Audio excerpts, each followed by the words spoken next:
The afternoon sun painted the streets of New Horizons colony in shades of gold and amber as Commander Marcus Hayes stepped off the transport shuttle and breathed in the air of his new assignment. Marcus was a tall man with dark skin and eyes that had seen 15 years of service across 3 different star systems working for the Galactic Peacekeeping Force. His uniform was crisp and clean with silver insignias on the collar that marked his rank as commander. He had traveled for 6 weeks through space to reach this colony world called Kepler 442b, where humans had built a thriving city alongside alien species from across the galaxy. The streets were busy with people of all kinds, moving about their daily business. Marcus saw humans, walking next to blue-skinned Andorians and reptilian Saurians, and even a few of the elegant Celestials whose skin seemed to glow with inner light. This was what the colony worlds were supposed to be about, bringing different species together in peace and cooperation. Marcus had been sent here by the colonial governor herself, with orders to take command of the district security force and fix some serious problems. For the past 2 years, complaints had been piling up about officers treating citizens badly, especially those who were not human or who had darker skin. The Galactic Council took these matters very seriously because the whole point of having colonies was to show that different species could live together in harmony. Marcus walked slowly toward the district headquarters building, which was 2 miles from the shuttle port. He wanted to see the city with his own eyes before he arrived at his new office.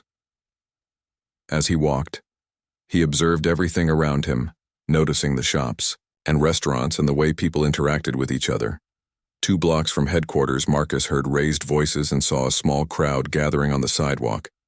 His training made him move toward the disturbance automatically, because even when off-duty, a peacekeeper always paid attention to situations that might need help. As he got closer, Marcus saw 2 officers in local security uniforms standing in front of a small shop. They were facing a young Andorian merchant whose blue skin had gone pale with fear. The Andorian had 2 antennae on his head that were twitching nervously, and his hands were shaking as he tried to explain something to the officers. The 2 officers had their hands resting on their weapons, and their body language was aggressive and threatening. Marcus could see that the merchant was scared and the officers were not listening to what he was saying. This was exactly the kind of situation that had generated all those complaints he had been sent to investigate. Marcus stepped forward and used his command voice, which was calm but carried authority, that came from years of leading people in difficult situations. He asked the officers what was happening, and whether the situation really required such an aggressive approach with someone who clearly posed no threat.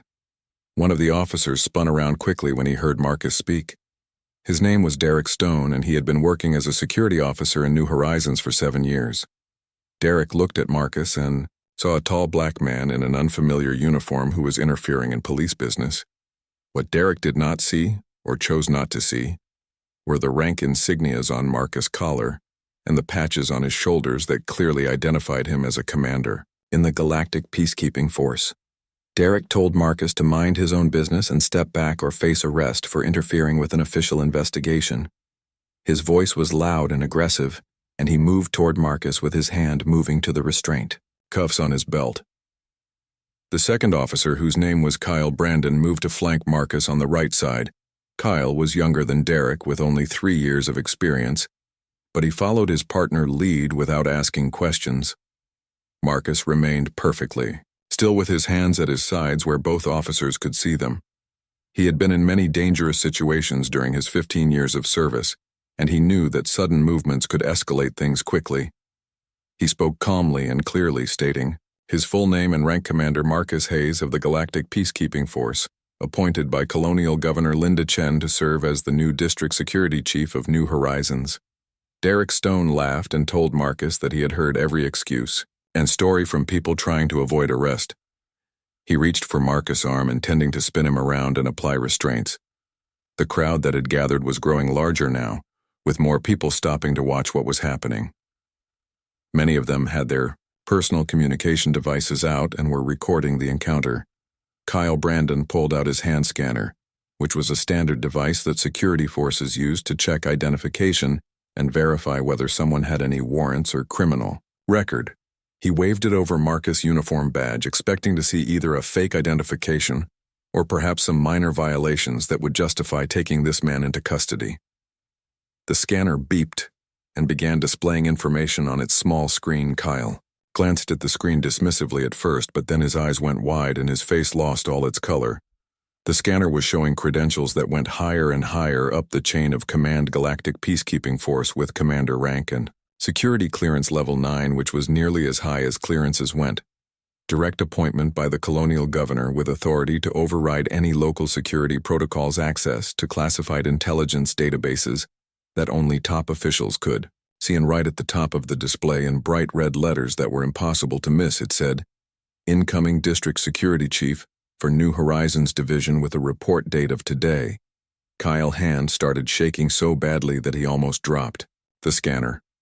He looked up at Derek, who was still talking and making accusations, completely unaware that everything had just changed. Kyle tried to speak, but no words came out at first. He finally managed to grab Derek's arm and thrust the scanner toward him. Derek snatched the device irritably and looked at the screen.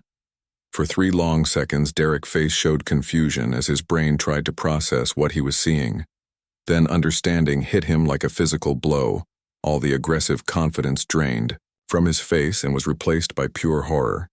He had just tried to arrest his new commanding officer. Not just any commanding officer, but someone appointed directly by the colonial governor with authority over every security officer in the entire district. Someone whose entire job was to investigate exactly the kind of behavior that Derek and Kyle had just displayed. The crowd had gone completely silent now, watching to see what would happen next. The Andorian merchant stood frozen with his mouth hanging open. Marcus remained calm and still letting the 2 officers absorb the reality of what they had done. He had seen this kind of selective blindness before, where officers made assumptions based on appearance rather than facts. This was exactly what he had been sent here to fix. Derek Stone took several steps backward, as if the scanner in his hand had suddenly become too hot to hold. His face had gone from aggressive confidence to pale shock in the space of a few heartbeats. Kyle Brandon stood beside him, looking like he might be sick at any moment. Both officers now understood exactly how badly they had messed up. Marcus watched them carefully, noting every detail of their reactions. This moment would determine a lot about how things went forward. Would these officers try to make excuses, or would they accept responsibility for what they had done?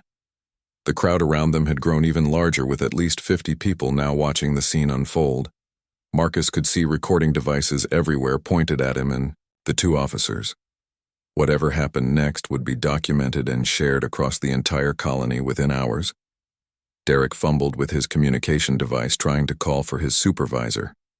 His voice cracked as he spoke into the device, requesting immediate command presence at his location. All the aggressive authority had drained from his tone, leaving only fear and uncertainty. Marcus nodded slightly at this response. At least Derek was following proper protocol now by escalating the situation to higher authority, rather than trying to make it worse. That suggested the officer still had some professional training beneath the problematic attitudes he had displayed. While they waited for the supervisor to arrive, Marcus turned his attention to the Andorian merchant, who was still standing near his shop entrance. The young alien looked completely confused about what was happening. His antennae were still twitching nervously, but some of the fear had left his face. Marcus walked over to him slowly, with his hands visible and his body language calm and non-threatening. He introduced himself properly this time, showing his identification badge and explaining his role as the new district security chief. The Andorian name was Talon, and he owned a small shop that sold traditional foods and crafts from his home world.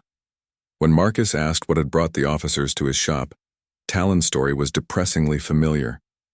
A neighbor had complained about music playing too loudly from Talon's shop during the afternoon.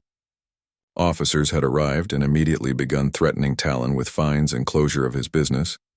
When Talon tried to explain that the music was part of a cultural celebration and that he had checked the local noise ordinances to make sure he was within legal limits, the officers had refused to listen.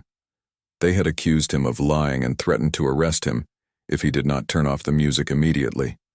The confrontation had been escalating when Marcus arrived. Marcus asked Talon if the officers had checked the noise levels with their equipment or looked at his permits. Talon shook his head, saying the officers had not done any actual investigation. They had simply assumed he was breaking the law and treated him like a criminal from the moment they arrived. This was exactly the pattern Marcus had seen in his review of the complaints before arriving at New Horizons. Officers making assumptions rather than doing proper investigations, treating certain citizens as suspects rather than people deserving respect, using aggressive tactics when calm conversation would work better. A transport vehicle pulled up to the curb with emergency lights flashing blue and red across the faces of the watching crowd. The door opened and a woman, in a supervisor uniform, stepped out. Captain Helen Carter was in her mid-40s with 20 years of service experience written in every line of her face. She took one look at the scene before her, and Marcus saw her close her eyes briefly, as if hoping reality might change when she opened them again. Helen had been planning to meet Commander Hayes at the shuttle port with a proper welcoming committee. She had prepared briefing materials and organized tours and scheduled meetings with important personnel. What she had not expected was for the new district chief first experience in New Horizons to be watching two of her officers try to arrest him. She approached Marcus and offered a crisp military salute. Her voice was professional and controlled, as she addressed him by rank and name. Marcus returned the salute, then told her to stand at ease. Helen faced a difficult choice in that moment. She could try to protect her officers by downplaying what had happened. Many supervisors would choose loyalty to their people over accountability to the system. But Helen had not survived 20 years in law enforcement without learning that covering up problems only made them worse. She turned to Derek Stone and Kyle Brandon and ordered them to report exactly what had occurred. Her voice left no room for excuses or creative interpretation. Derek's account was painful to hear. He admitted that he had not checked Commander Hayes' credentials before attempting the arrest. He acknowledged that he had made assumptions, based on appearance. He confessed that proper protocol required verification of identity before taking enforcement action, and he had failed to follow that protocol. Kyle's statement was shorter, but equally damaging. He had supported his partner's actions, without question, and without performing his own independent assessment of the situation. Marcus listened to both statements without showing any reaction on his face. When they finished, he turned to Captain Carter and stated his requirements. Both officers would be placed on administrative suspension immediately. Their body camera footage would be reviewed. All witnesses would be interviewed. A comprehensive audit of civil rights complaints filed against the district security force over the past 2 years would begin immediately. Helen agreed to every requirement without hesitation. She understood that this was not just about punishing 2 officers. This was about sending a message to everyone watching that things were going to change. Marcus then did something unexpected. He addressed the crowd directly, speaking loudly enough for everyone to hear. He introduced himself and explained his role as district security chief. He promised transparency in the investigation and accountability for any officer who violated citizens' rights. He promised reforms to address the systemic problems that had led to this moment. Most importantly, he promised to listen. He gave contact information for his office and invited any citizen who had experienced problems with security forces to come forward. He guaranteed protection against retaliation and pledged to personally review every complaint. The crowd reaction was mixed, with some faces showing hope and others showing skepticism. Many people had heard promises before that disappeared like smoke, but they had also just witnessed something unprecedented. A high-ranking official holding his own people accountable in public without hesitation and without the usual bureaucratic delays. Maybe this time would be different. The district headquarters building rose 10 stories above the city streets, made of reinforced concrete and smart glass that reflected the afternoon sun. Marcus entered through the main doors 3 hours after the incident in the commercial district. Had spent those hours at the scene speaking with witnesses and making sure every detail was properly documented. If this investigation was going to serve as a foundation for real reform, it needed to be absolutely perfect. Inside the building, word had already spread faster than fire. Every officer and administrator and support staff member knew what had happened. They knew their new chief first official act had been to suspend 2 officers and launch an investigation that would shine light into corners that had remained dark for years.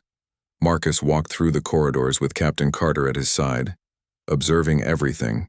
The looks he received varied wildly from person to person. Some officers met his eyes with expressions of relief, as if they had been waiting for someone to finally address problems they had witnessed but felt powerless to change. Others looked away with defensive body language, perhaps worried about their own past actions coming under scrutiny. The command office was located on the top floor with transparent walls offering a view of the entire district. Marcus stood at the window for a long moment, looking out over the city he was now responsible for protecting. New horizons stretched before him like a sprawling testament to humanity's ability to build new societies on distant worlds.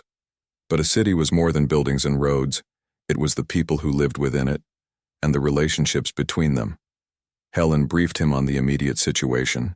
Derek Stone and Kyle Brandon had been relieved of duty and were waiting in separate interview rooms. Their body camera footage had been secured and was ready for review. Witness statements were being collected by other officers. The Internal Affairs Division had been notified and was preparing to launch their formal investigation. Marcus requested something that surprised Helen. He wanted to speak with both officers personally before the formal investigation began. Helen hesitated because it was unusual for someone at the commander level to conduct direct interviews. It could even be seen as inappropriate and might compromise the investigation. Impartiality. Marcus explained his reasoning carefully. He was not interested in extracting confessions or building a legal case. The facts of what had occurred were already clear and well documented. What he wanted was to understand the thinking behind their actions and the cultural factors that had led to such poor judgment. He needed to know if these officers were salvageable, or if they represented attitudes so deeply rooted that separation from service was the only option. Derek Stone sat in the interview room with the posture of someone waiting for an execution. His shoulders were slumped, and his hands rested on the table in front of him, shaking slightly. Marcus entered alone, dismissing the protocol officer who normally observed such conversations. He sat across from Derek and simply waited, allowing silence to fill the room like water rising. Derek broke first, as Marcus had known he would. Words came tumbling out in a rush as the officer tried to explain his thinking. He had seen someone interfering in police business and had made assumptions based on appearance. He had failed to properly verify identification even though his training required it. He had allowed his preconceptions to override his professional judgment. Marcus listened without interrupting, and his expression remained completely neutral. When Derek finally ran out of words and fell silent, Marcus asked a single question. If the person he had attempted to arrest had been white, would he have approached the situation differently? The silence that followed stretched out for nearly a full minute. Derek's face showed that he was grappling with an uncomfortable truth about himself, a truth that he had perhaps successfully avoided confronting for 7 years of service. Finally, he nodded slowly and admitted that yes, he probably would have been more careful about checking credentials. First, Marcus did not push further because the question had been asked and answered. The real work of addressing that truth would come later. The conversation with Kyle Brandon followed a similar pattern but revealed something slightly different. Kyle had not made the initial assumptions himself. He had simply followed his partner lead without question and without independent assessment. His failure was not one of active prejudice, but of passive acceptance. He had trusted someone he worked with, rather than exercising his own professional responsibility to verify the situation. Both officers represented different aspects of the same systemic problem. Derek showed how unconscious bias could lead to assumptions that overrode proper procedures. Kyle showed how passive acceptance of a partner's actions could enable and perpetuate those biases. After finishing the interviews, Marcus spent the rest of the day reviewing the audit of civil rights complaints. The numbers were worse than he had anticipated. Even after reading the preliminary reports over the past 2 years, the New Horizons Security Force had received 147 formal complaints. These complaints alleged discriminatory behavior, or excessive force or violations of citizens' rights. Of those complaints, 132 had been filed by non-human residents or by humans who were racial minorities. Only 12 of the 147 complaints had resulted in any disciplinary action. The rest had been dismissed or archived or lost in bureaucratic processes that seemed designed to produce inaction. Marcus spent the next week reading case files and watching body camera footage and examining internal investigation reports. What emerged was a picture of an organization that had gradually lost sight of its fundamental purpose. The security force had become focused on control rather than service. Officers measured their success by arrests and citations rather than by community satisfaction training. Emphasized enforcement techniques over communication skills. Complaints were treated as nuisances to be managed rather than problems to be solved. But the audit also revealed something that gave Marcus hope. A significant minority of officers had consistently filed dissenting reports and advocated for different approaches. These officers had tried to push back against the problematic culture, but had been marginalized. Their concerns had been dismissed, and their careers had stalled. But they represented the foundation on which real reform could be built. Marcus identified these officers and began reaching out to them individually. He wanted to understand their perspectives and learn from their experiences. More importantly, he wanted them to know that their voices would finally be heard and their concerns would be taken seriously. These would be the people who would help him transform. Marcus assembled the officers who had filed dissenting reports over the years into what he called the Reform Implementation Team. Lieutenant Carmen Rodriguez had 12 years of service and had filed more internal complaints about colleague behavior than anyone else in the entire force. She had witnessed countless incidents where officers treated citizens poorly, and she had spoken up every time, even though it damaged her career. Sergeant Peter Kim had developed community policing programs that were consistently underfunded and undersupported. He believed that security forces should build relationships with the people they served rather than simply enforcing rules. Officer Nina Okafor was fresh from the academy, but already demonstrated the kind of ethical clarity that many experienced officers had somehow lost over the years.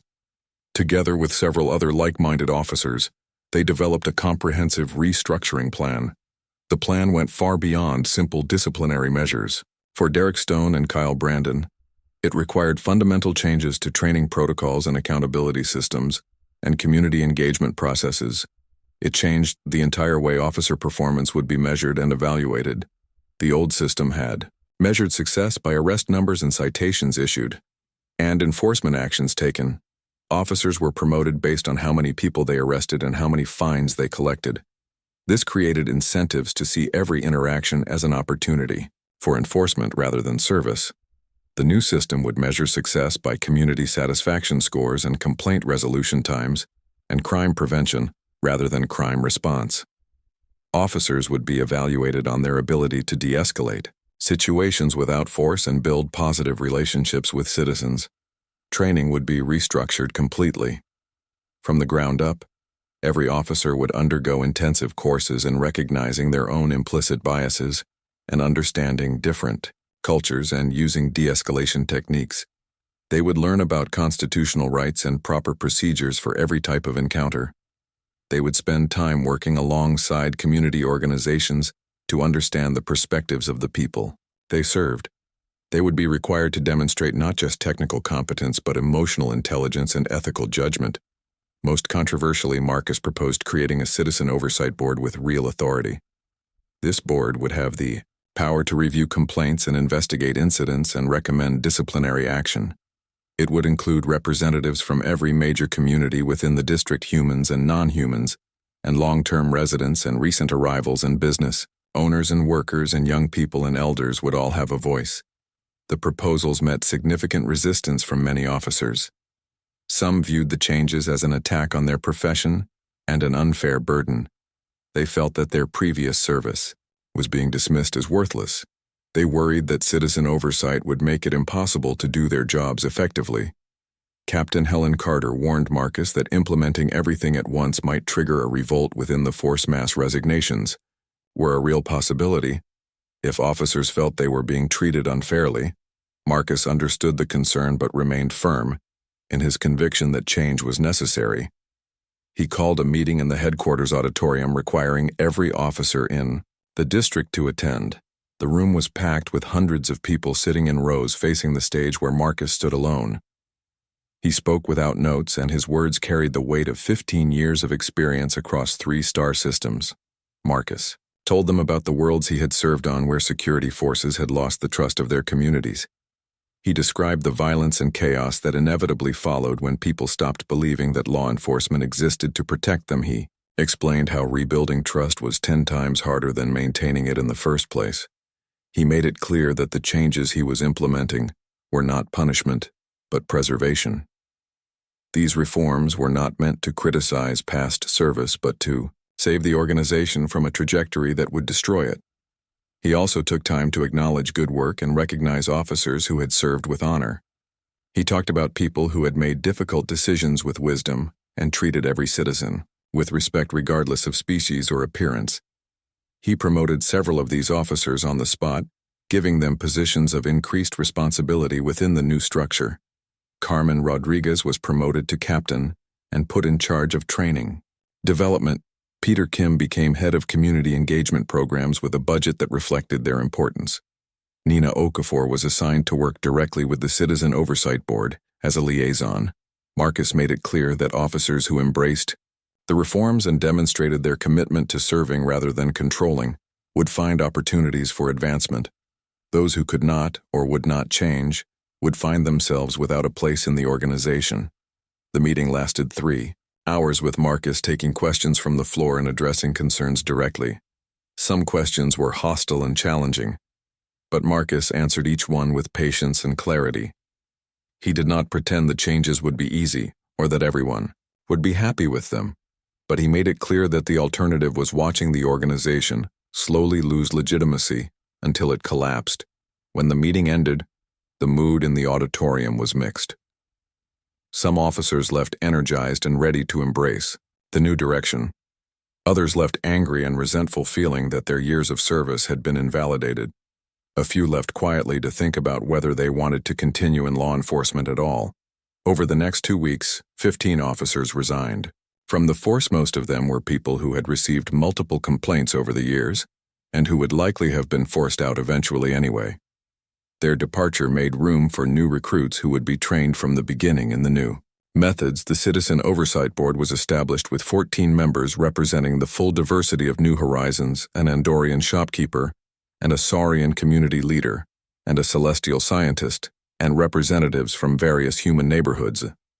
Board held its first meeting 3 weeks after Marcus' arrival.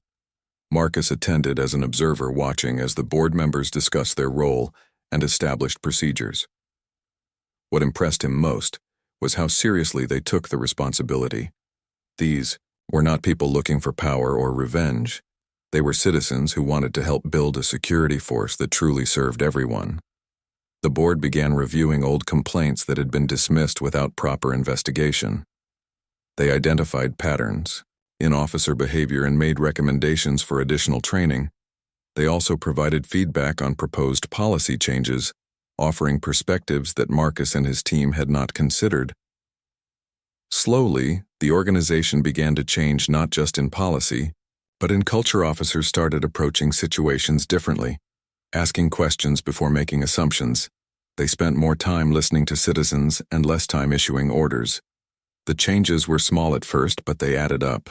3 weeks after Marcus arrived in New Horizons, the reforms faced their first major test. A large protest had been organized in the Central Plaza by non-human residents demanding better representation in district government. The crowd was expected to number in the thousands, representing multiple species and dozens of different advocacy groups. The atmosphere leading up to the protest was charged with years of accumulated frustration, mixed with hope that things might finally change. Under the old protocols, the security force would have responded with a massive show of force. Officers in riot gear, with shields and batons, would have lined the plaza.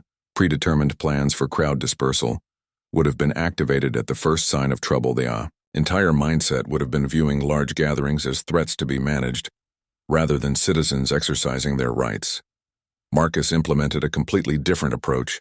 Officers were deployed in their standard uniforms without any riot equipment. They were instructed to facilitate the protest rather than suppress it. Their job was to protect the protesters' rights rather than limit them. Lieutenant Carmen Rodriguez led the deployment, working directly with protest organizers ahead of time. Her team coordinated traffic flow around the plaza and arranged for medical services to be on standby and established communication channels between the organizers and security forces.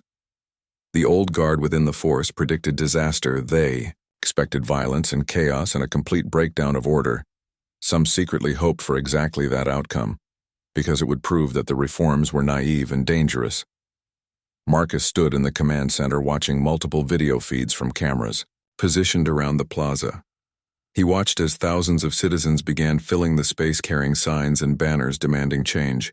The crowd was diverse, with Andorians and Saurians and Celestials and humans all standing together. He observed his officers moving through the crowd not as enforcers but as facilitators.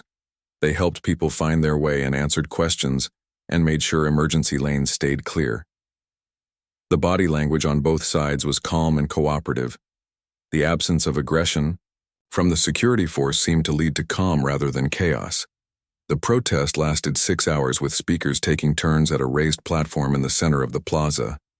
Demands were articulated clearly and grievances were voiced without violence. Through it all, not a single arrest was made, and not a single confrontation occurred between officers and protesters.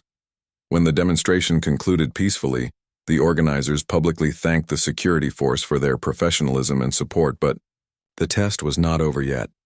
As the main crowd dispersed, Marcus noticed on the video feeds that a small group had separated from the others.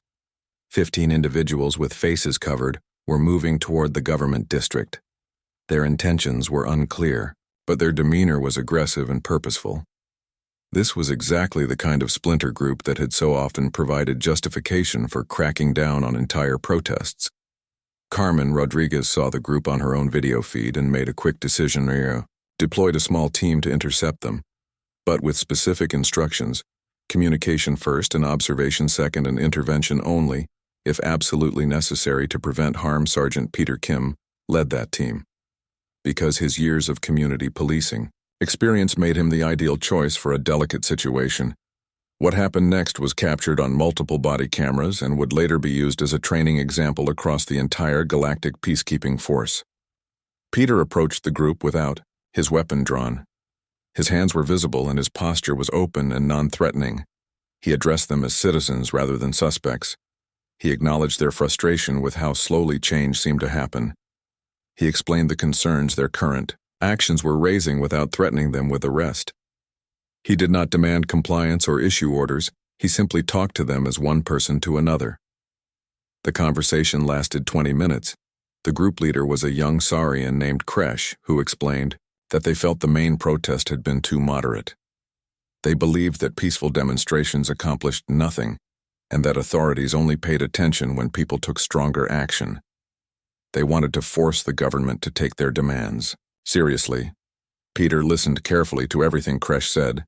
He validated their frustration and acknowledged that change often moved too slowly. Then he explained the consequences of the actions they were contemplating. He presented these consequences not as threats but as facts. Property damage would undermine the legitimacy of the larger movement. Violence would provide ammunition to those who opposed change. Criminal charges would remove them from the fight for reform at exactly the moment when their voices were most needed. Peter also offered alternatives. He gave them contact information for Marcus' office and explained that the new district chief was actively seeking input from citizens. He described the Citizen Oversight Board being established and how they could participate in it. He talked about the ongoing reforms and how citizen input was being actively solicited and actually implemented. Kresh listened skeptically at first, but gradually his body language shifted. The other members of his group were also listening, and Marcus could see on the video feed that they were considering Peter's words seriously. Finally, Kresh asked Peter a direct question. Were these reforms real, or just another false promise to keep people quiet? Peter's response was honest. He said that only time would tell whether the reform succeeded, but that for the first time in his years of service, he believed genuine change was possible. He told them that Commander Hayes had already suspended officers for misconduct and established accountability mechanisms that had real teeth. He invited them to test the system by filing formal complaints or attending oversight board meetings or contacting the commander office directly. After several more minutes of discussion, the group agreed to disperse peacefully. Kresh took the contact information Peter offered and promised to reach out to Marcus' office. No arrests were made. No confrontation occurred. 15 individuals who had been on the edge of making a terrible mistake were talked back from that edge by an officer who saw them as citizens rather than threats. In the command center, Marcus watched the entire interaction with a sense of profound satisfaction. This was what real policing looked like. Not control through force, but safety through relationships, not enforcement. But Service Peter Kim had just demonstrated that the reforms could work in real-world situations, not just in training scenarios. The critics who had predicted disaster were silent now. The successful handling of the protest sent ripples through the entire district. Videos of the event were shared thousands of times on communication networks. People saw officers treating protesters with respect and facilitating their right to demonstrate, rather than suppressing it. They saw Peter Kim talking calmly with the splinter group and convincing them to choose dialogue over destruction.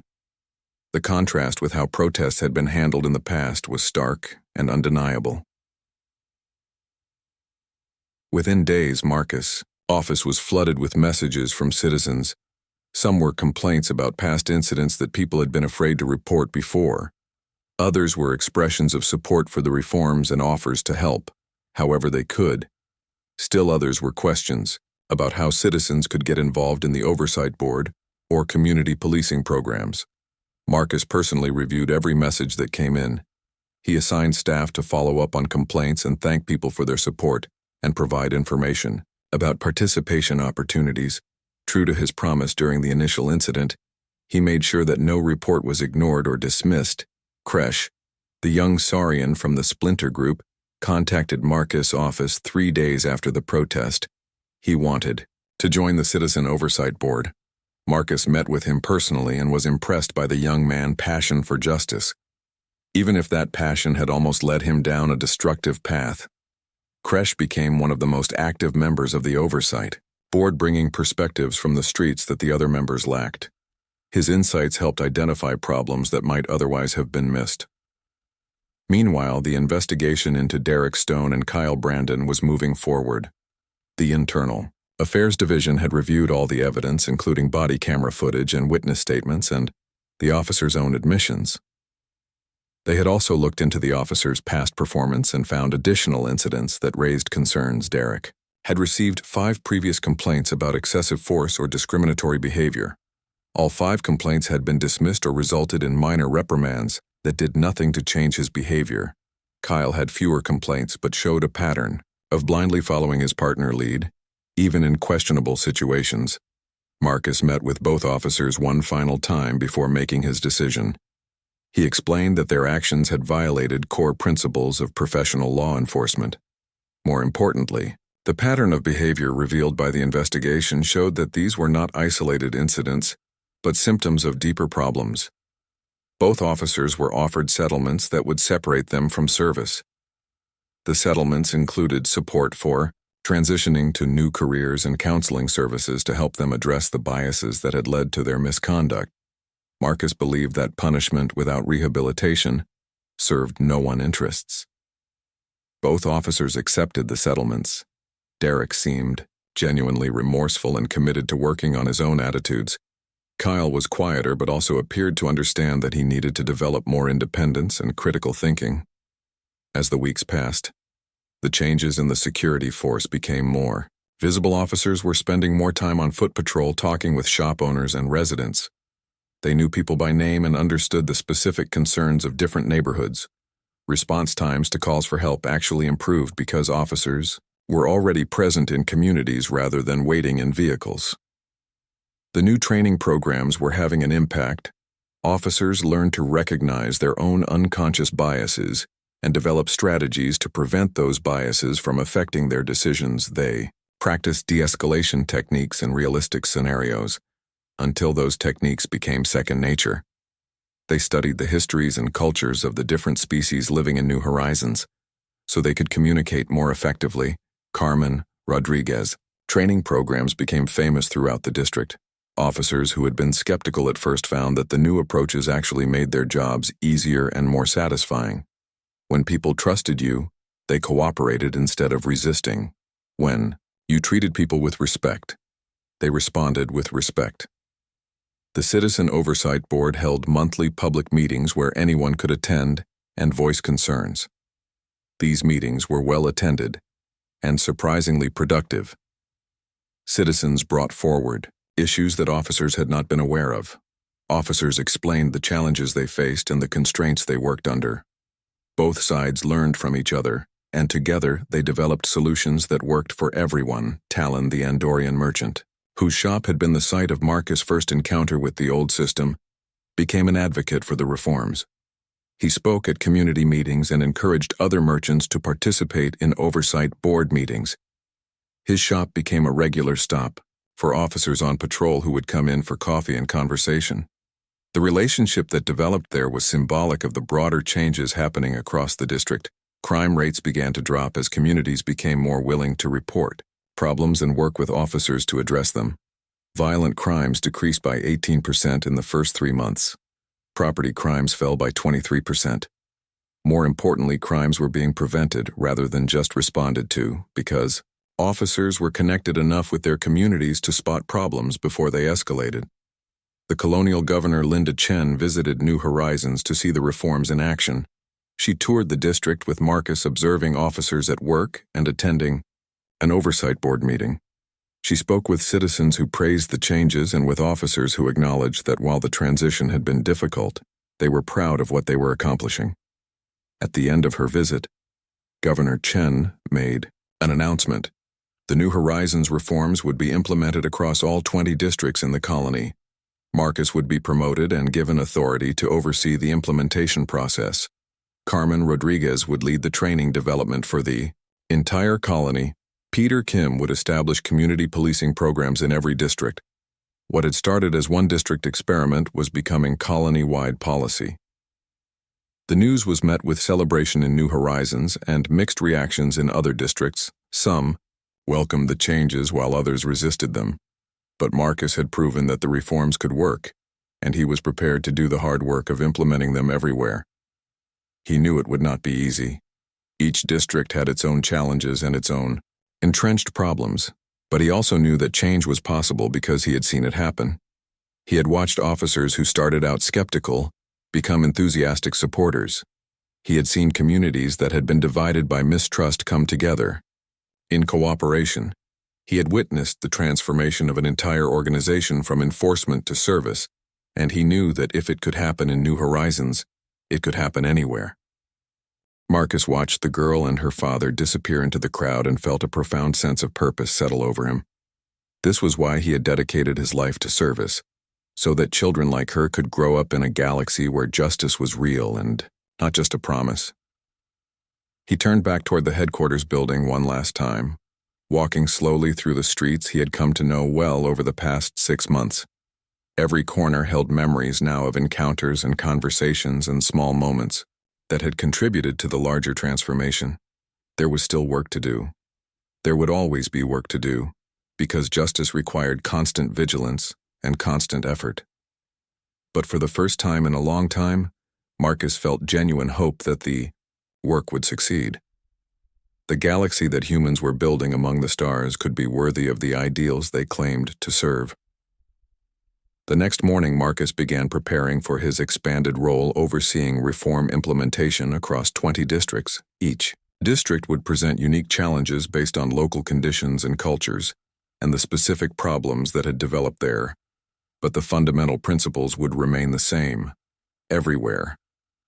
Service over enforcement and accountability over protection of bad actors and community trust over authoritarian control. Carmen Rodriguez would travel with him to the first 5 districts to establish training programs. Peter Kim would follow to set up community policing initiatives.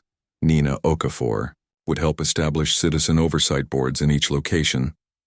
They had become a team bonded by shared purpose and mutual respect. Helen Carter would remain in New Horizons as the new district security chief, ensuring that the reforms continued and deepened. She had proven herself capable of leading with both firmness and compassion. Marcus trusted her completely to maintain what they had built together. Before leaving, Marcus met with the Citizen Oversight Board. One final time, he thanked them for their courage in speaking truth and their wisdom in finding solutions. He assured them that their voices had been heard and would continue to be heard through the permanent structures they had helped create. Kresh spoke on behalf of the board, expressing gratitude for the changes and commitment to continuing the work. The young Saurian, who had once been ready to destroy property in frustration, now spoke eloquently about constructive engagement and patient persistence.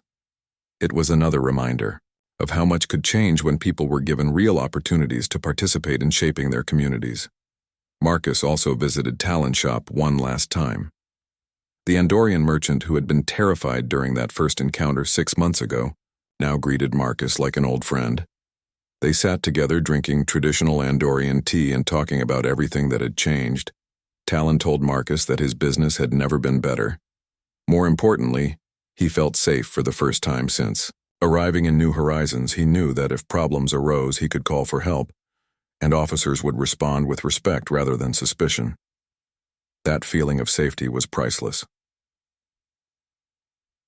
As Marcus prepared to depart New Horizons, he reflected on what had been accomplished. A security force that had been broken by bad culture and worse leadership had been transformed into an organization that truly served its community. Citizens who had lived in fear of those meant to protect them now worked alongside officers as partners. A district that had been divided by mistrust had become unified by shared purpose. These changes proved something essential about humanity's capacity for growth. Humans were not perfect, and never would be. They made mistakes, and sometimes those mistakes caused real harm to real people. But humans also had the ability to recognize their mistakes and learn from them and change their behavior. They could look at broken systems and fix them. They could acknowledge injustice and work to eliminate it. They could build societies that actually lived up to their stated ideals rather than just talking about them. This was humanity, true strength in the galactic community, not military power or technological advancement, though humans excelled at both. Not even the stubborn determination to survive and thrive in hostile environments. Humanity's real gift was the refusal to accept that injustice was inevitable or that broken systems could not be fixed. The insistence that everyone deserved dignity and respect regardless of who they were or where they came from. The willingness to do the hard work of transformation even when it was uncomfortable or unpopular. Marcus boarded his transport shuttle on a morning that reminded him of the day he had arrived. The same golden sunlight painted the streets. The same diverse crowds moved through the commercial district.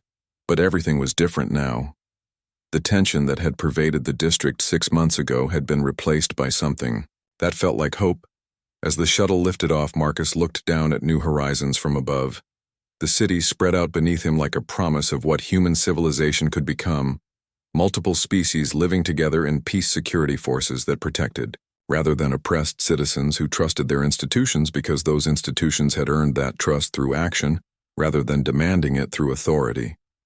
This was the galaxy worth fighting for, Marcus thought. Not a galaxy of conquest or dominance, but a galaxy of cooperation and mutual respect, a galaxy where everyone could live with dignity and safety and justice, a galaxy where children of all species could grow up without fear. The shuttle accelerated toward orbit, leaving New Horizons behind but carrying its lessons forward. 20 more districts awaited transformation, 20 more opportunities to prove that change was possible, 20 more communities that could be shown a better way. Marcus knew the work would be difficult. There would be resistance and setbacks and moments when success seemed impossible. But he had seen what determination and principle could accomplish. He had watched a broken system transform into something that actually served its purpose. He had witnessed officers and citizens working together to build something better than what had existed before. And he knew that if it could happen once, it could happen again and again and again until every community in the galaxy reflected the values humanity claimed to cherish. That was the true meaning of humanity's contribution to galactic civilization. Not domination, but transformation. Not conquest, but cooperation. Not power, but justice. Marcus Hayes settled into his seat as the shuttle broke through the atmosphere and stars appeared in the view screen. He had work to do and worlds to visit and reforms to implement. He had a galaxy to help transform one district at a time. and he would do it with the same principles that had guided him in New Horizons accountability.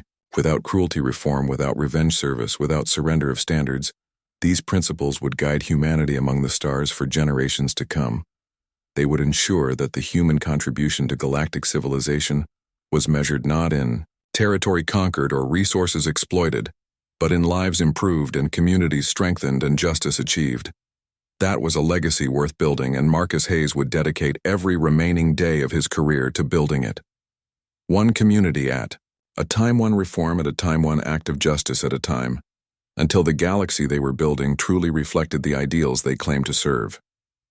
6 months after Marcus Hayes arrived in New Horizons, the transformation of the district's security force was complete.